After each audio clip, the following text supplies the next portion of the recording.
Jehla versus porobetón. Ktorý materiál lepší na výstavbu rodinného domu? Častokrát túto otázku dostávam a moja odpoveď na to veľmi jednoduchá.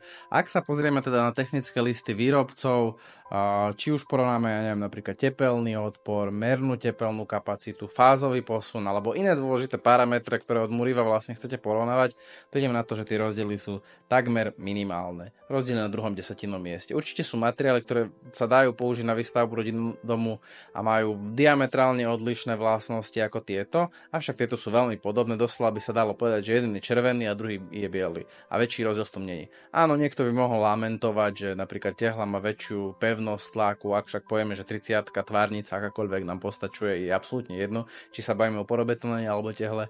Takisto by niekto mohol povedať, že napríklad porobetón má súvislý materiál po celej dĺžke rovnaký, kdežto tehla je tvorená práve rebrami tehly a vzduchu, čo nám robí mierne odlišnosti, ale vo výsledku teda na konci dňa tie čísla sú veľmi teda podobné. Či na budúce, ak budeš teda rozhodovať sa medzi tým, či chceš použiť tehlu alebo porobetón a budeš si istý, že určite iba tieto dve materiály spadajú do výberu, moc nad tým nelamentuj, porovnaj si cenu, ak teda rozdiel bude väčší povedzme ako 10-20%, určite vyber ten lacnejší a nemá zmysel nad tým viacej špekulovať.